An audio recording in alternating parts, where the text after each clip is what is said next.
예수 그리스도께서는 지구를 창조하신 이후로 이 지구를 붙들기 시작하셨고 지금도 그분의 능력의 말씀으로 지구를 붙들고 계십니다.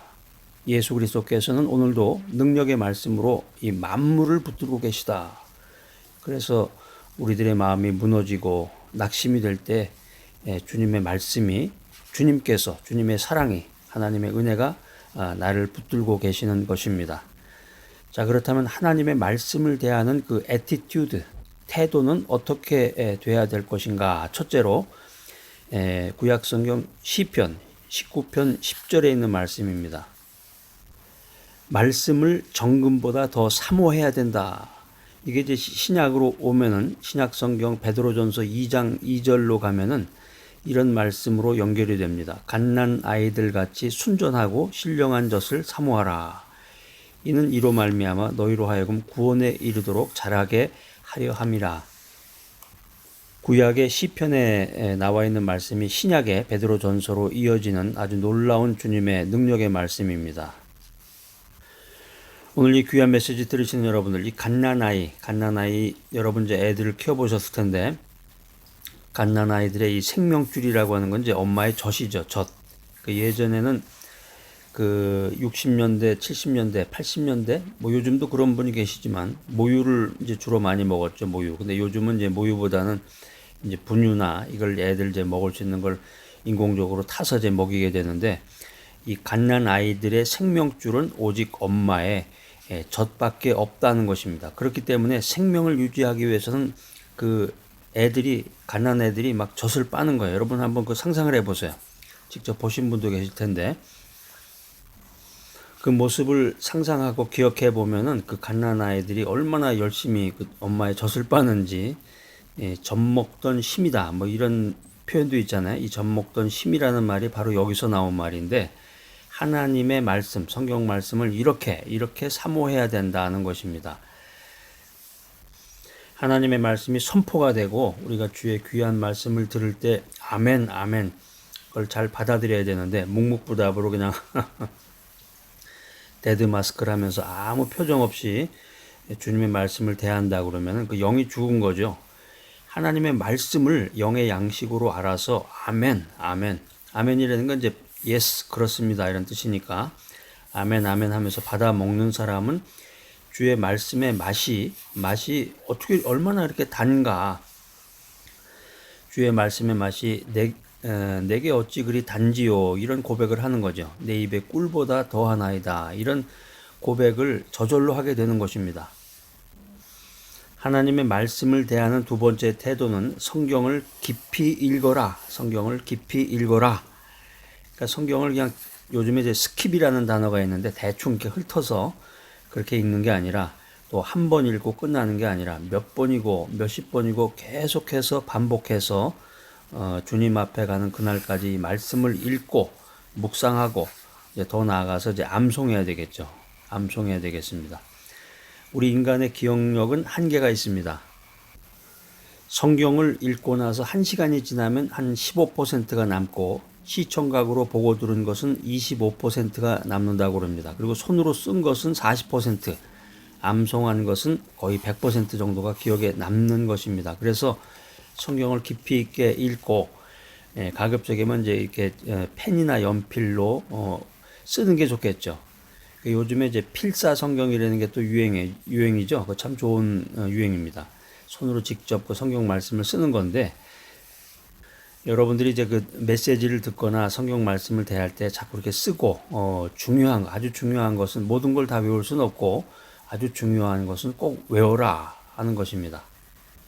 하나님의 말씀을 대하는 세 번째 태도는 성경을 넓게 읽어라. 이건 무슨 얘기냐면 성경의 그 한 부분만을 가지고 성경을 해석하면은 오류에 빠질 수가 있습니다. 성경의 어느 한 부분만을 읽고 자기 독자적인 해석으로 성경을 대하게 되면 큰 잘못을 범하기 때문에 성경 전체적인 그 맥락을 봐야 돼. 성경의 전체적인 맥락을 봐야 되는데 그 TV 뉴스 같은 데서도 요즘 보면 그런 거 나오잖아요. 어떤 사람을 이제 모함하고 함정에 빠뜨리고 그 사람을 망신 주기 위해서 그 사람이 한 이야기나 쓴 글의 그 일부만, 극히 일부만을 빼가지고 그 사람을 이제 비난하게 되는데, 성경도 마찬가지예요. 그 한 부분만을 빼서 그걸 해석하면 오류에 빠지죠. 성경의 전체적인 그 흐름, 맥락, 또 구약에 있는 내용이 또 신약에서는 어떻게 설명을 했을까, 이런 성경 전체를 읽고 성경은 성경으로 해석해야 된다라고 하는 것입니다. 자, 오늘 이 귀한 메시지 들으시는 여러분들, 우리는 이 꿀과 송이꿀보다도 더 스위트, 단 이 말씀을 많이 먹어야 되겠습니다. 그 말씀을 많이 먹고 그 말씀을 지켜 행해야 됩니다. 말씀을 대할 때, 성경을 대할 때 하나님이 지금 나에게 이 말씀을 하시는구나, 이런 자세로, 이런 태도로 말씀을 받아야 됩니다. 그래서 그 말씀을 통해서 우리를 구원의 길로 이끌어 가시는 하나님을 만나고 하나님과 인격적인 교제를 나누어야 된다라고 하는 것입니다. 그렇게 하기 위해서 이 하나님의 말씀을 진지하게 들어야 되겠죠. 진지하게 듣고 몸과 마음을 다해서 응답하는 자세로 받고 나의 생활 안에서 그 말씀을 실천해야 된다는 거예요. 실천해야 된다. 자, 여러분도 진지하게 이 말씀을 들어서 제가 이제 재미있는 얘기 하나 해드릴 텐데, 아주 오래전에 이 미국의 이 저명한 법률가요, 문학가이며 또 다재다능한 인재로서 뉴멕시코 주지사를 지내기도 했던 이 웰리스라는 사람이 있었습니다. 미국에 이제 주가 여러 개인데 그 중에 뉴멕시코라는 주가 있는데 그 주지사를 지냈던 이 웰리스라는 사람이 있었는데, 이 웰리스라는 사람이 이런 생각을 했어요. 사람이 지어내고 쓴 이 성경이 어떻게 하나님의 말씀일까? 사람이 지어낸 성경이 어떻게 하나님의 말씀이란 말인가? 이런 의문점을 갖게 됐습니다. 예수가 어떻게 해서 하나님의 아들인가 말이야.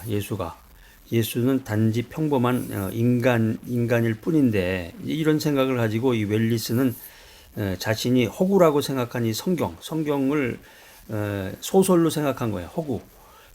허구라고 생각한 이 성경을 한번 연구를 해서 이게 이제 이 성경이라는 게 이게 정말 허구다, 소설밖에 안 된다, 사람이 지은 책이다, 이걸 한번 입증해서 이 세상을 그냥 발칵 뒤집어 버려야 되겠다, 이런 생각을 갖게 됐습니다.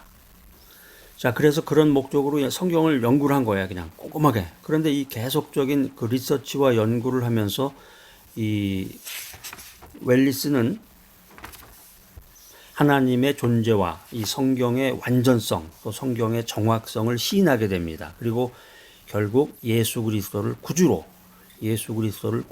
영접하게 됩니다. 이 웰리스가 성경에서 생명과 진리를 발견한 이후에 가장 먼저 심혈을 기울여 쓴 책이 있는데, 그게 바로 뭐냐면 그 유명한 배너예요. 배너. 여러분, 배너라는 영화, 아마 이 메시지 들으시는 분들은 배너라는 영화 한두 번 이상은 다 보셨을 텐데, 아주 오래전에 그 대한극장에서 배너를 상영할 때 그냥 줄을 쭉 서가지고, 줄이 그냥 쭉 서가지고 그냥 골목에서 골목으로 서가지고 그냥 들어갔던, 표를 간신히 사가지고 들어갔던 그런 기억이 납니다. 이 벤허라는 게 무슨 뜻인 줄 아세요? 배너. 여러분 아시는 분 한번 손 들어보세요. 벤허. 벤허라는 게 허씨 가문이에요. 허씨 가문에 김씨, 박씨, 최씨 이러듯이 허씨가 있는데 허라는 가문에 벤이란 말이에요. 벤이라는 건 뭐냐면 아들. 허씨 가문의 아들이다. 벤허. 그 예전에 여러분 보난자라는 거 보셨죠? 여러분 보난자. 60년대, 70년대 흑백 TV에서 보난자. 저도 아주 재밌게 봤는데, 보난자가 처음에 나올 때 그 인물 소개하잖아요. 벤 카트라이트라고 기억하세요, 여러분? 벤 카트라이트. 그게 이제 카트라이트 가문의 벤이란 말이야. 아들. 벤이라는 게 아들이라는 뜻이야. 그래서 이 웰리스가 성경에서 생명과 진리를 발견한 후에 이 배너라고 하는 그 책을 심혈을 기울여서 쓰게 되는데, 기가 막힌 일이죠. 그러니까 이제 성경은 하나님의 말씀이 아니다. 성경을 비판하기 위해서 성경을 연구하다가 이 바이블이 하나님의 말씀임을 믿게 된 사람들이 수없이 많은 거예요. 수없이 많다. 이 웰리스가 발견한 것처럼 이 바이블은 종교 경전이 아니에요. 도덕책이 아니에요. 한마디로 이 바이블이라고 하는 것은 사람이 하나님을 알고 하나님을 믿을 수 있는 그 프루프로 주신 거란 말이에요. 프루프 다큐멘트로 증거로 주신 하나님의 말씀이 기록된 거룩한 책이다. 그렇기 때문에 누구든지 진리를 찾는 마음으로 자세하게 성경을 연구하고 읽어보면 상고하면 믿을 수 있는 이 확실한 증거를 발견하게 된다는 것이죠. 발견하게 된다. 신약성경 마태복음 5장 18절 여러분 한번 찾아서 이렇게 밑줄도 좀 쫙 빨간 걸로 이렇게 그어놓으시고 자를 대고 긋든지 아니면 이제 이 크레딧 카드 같은 걸로 대고서 밑줄을 반듯하게 긋든지 밑줄도 그어놓으시고 이렇게 옆에다가 좀 그 깨달은 내용도 써놓으시고 마태복음 5장 18절인데 여기에 예수님이 아주 중요한 말씀을 하신 거예요. 신약 성경 보면 이제 빨간 걸로 되어 있는 글씨는 예수님이 하신 말씀이에요. 직접 진실로 마태복음 5장 18절 진실로 너희에게 이르노니 천지가 없어지기 전에는 율법의 1.1획이라도 반드시 없어지지 아니하고 다 이루리라. 여기 율법이라고 하는 거는 이제 그 모세오경이라고 그래서 이제 그걸 특별히 이제 율법서라고 그러는데 창세기, 출애굽기, 레위기, 민수기, 신명기. 근데 여기에 이제 율법은 이제 하나님의 말씀이라는 거로 이제 통칭적으로 쓰여진 단어죠. 여기에 이제 1.1이라는 거는 여러분 나중에 이제 그 시브리어를 이제 공부하다 보면은 시브리어라는 게 이제 한글처럼 이렇게 글자가 쭉 이어지는 게 아니라 점이 많아, 점이.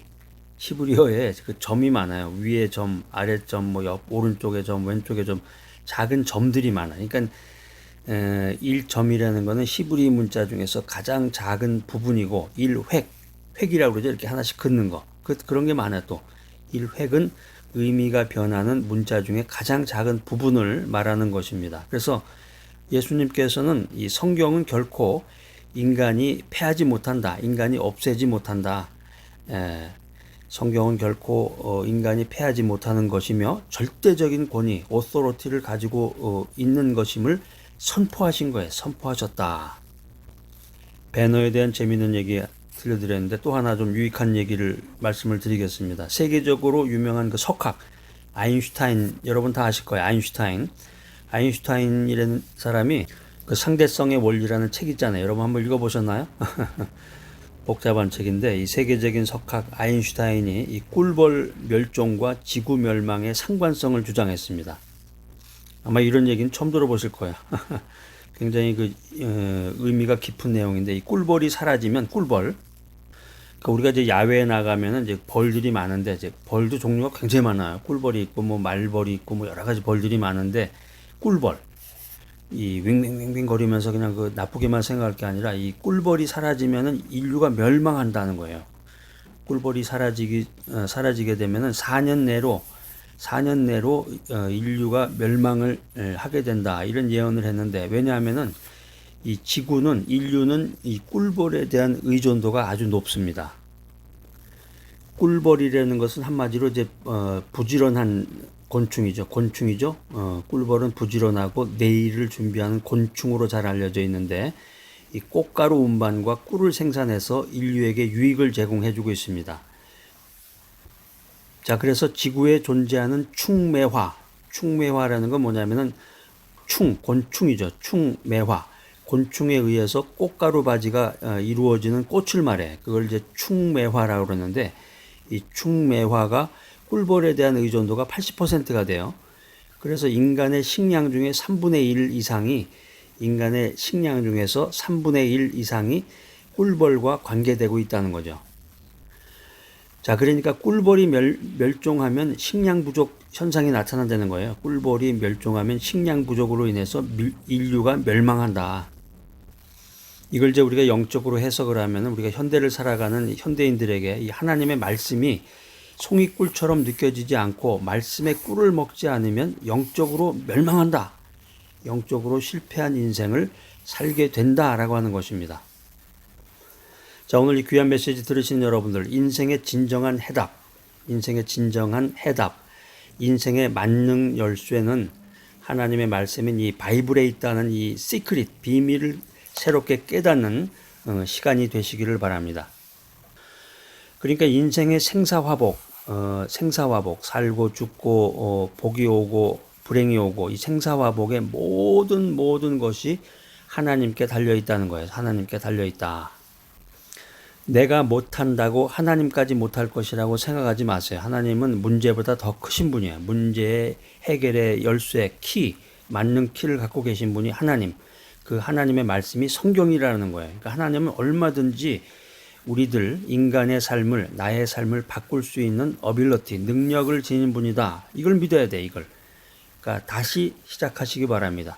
쓰러지지 말고 일어나서 다시 시작하라, 다시 시작하라. 그리고 일어나서 그분만을 바라보며 그분의 능력을 힘입어라. 일어나서 다시 시작하면서 예수 그리스도를 바라보고 예수 그리스도의 능력을 힘입어서 인생을, 가치 있는 인생을 살아가라. 그래서 하나님 중심으로 인생을 살고 기도하며 말씀 중심으로 인생을 살면은 하나님께서 반드시 도와준다. 하나님께서는 나를 포기하지 않으신다라고 하는 것입니다. 자, 오늘 이 귀하고 복된 주님의 말씀, 메시지를 들으신 여러분들, 이 꿀과 같은 말씀, 성경 말씀을 사모하시기 바랍니다.